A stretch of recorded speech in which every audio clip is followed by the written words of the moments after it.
Hello friends, welcome back to the new video. Today video title is guys how to off app lock in Oppo K10 phone. Guys, you want to off your app lock setting. So guys, you can off it in this video. Guys, I will show you how to off your app lock in Oppo phones. So let's see how to off. First of all, open your phone setting. Guys, click on password and security setting.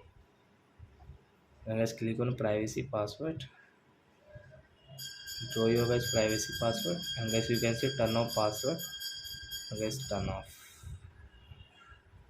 So as you can see, privacy password has off, means guys AppLock has off in our Oppo phone. So as you can see, there is no any password and pattern guys. So I hope friends you have understood how to off AppLock in Oppo K10 phone. So that's it guys. Thanks for watching a video. Now we will meet on next video with new topic. Before guys, please go and like and subscribe my channel. Bye.